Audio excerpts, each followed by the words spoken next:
Well, here ends World F.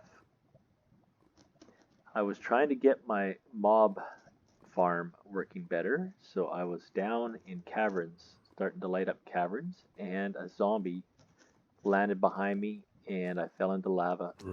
Could not get out in time. So this is where I died, and it's always interesting for me to go into spectate mode at the end of these games. You can see where I was doing some of my tunneling. So right below my village, which is up above us here, I came across a cavern. I literally just walked down out of my village on a ladder right here. This has been filled in, that's why it looks like such a tunnel, but anyway, this was a large cavern, which I was in the process of filling. And yeah, I was starting to light up. There were so many monsters generating in this underground cavern that my mob farm just was not producing anything. And I was walking along the bottom there and got pushed into lava. Well, fell into lava basically. I don't think the zombie actually pushed me into lava. So this is how this one ends. World F. This is the village. I actually did not. I got one zombie villager to drop, but he turned into a nitwit. Oh, look at this. There's two zombie villagers in my mob farm while I was lighting up the cavern down below. That is just the way this goes, guys. My mob farm, I did not have a zombie spawner this time, but same thing. Water trap. The only problem I had with this one is the drop was going to be too large and just end up killing most of them. So I had to divert after the third layer. And what happens here is after the third layer of mob farm, I need the rest of the creatures to land in water. So I actually modified the mob farm on these higher layers. You can see that it's actually dropping down into running water. So that way the creatures that are way up here don't fall all the way to the bottom and just destroy themselves, because I need the zombie villagers to survive that fall. Same with this one here. Rather than tunneling to the center, I have one bucket of water tunneling to the outside edges.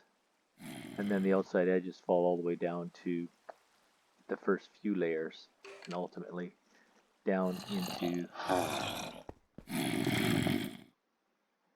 the killing room. So that is the end of World F. Death by lava this time. It was actually quite hard. This one has taken a long time to terraform.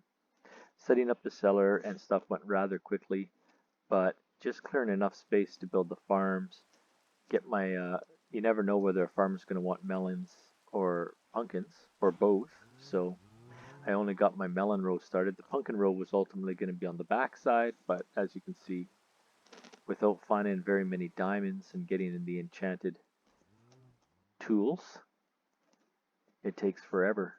So hence that's the reason why the mob farm was my focus, because all you need to do is create a couple smiths. I usually create 4 smiths, and they would have been generating diamond pickaxes.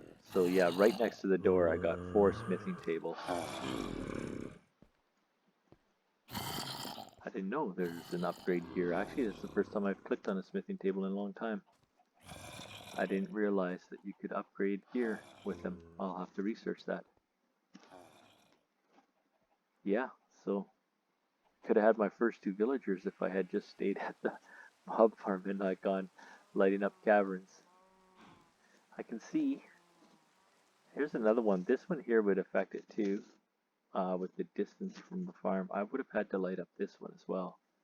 Because ultimately what happens, as you lighten up these caverns, the monsters, or the mobs still keep generating down here in the darkness. And here's an example, like, as I come through here.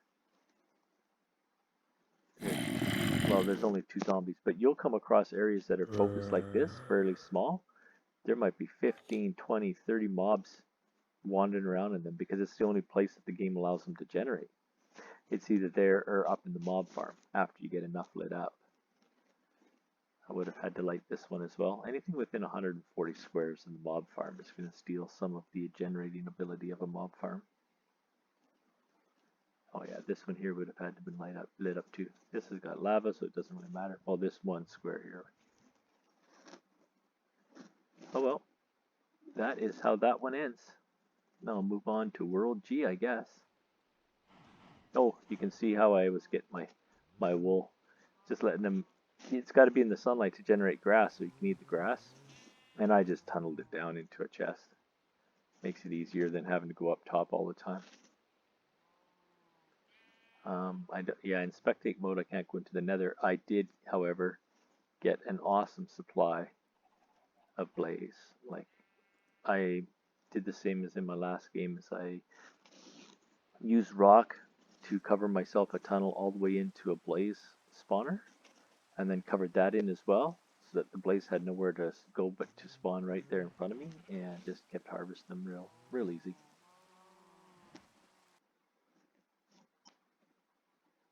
That'll be it for that one.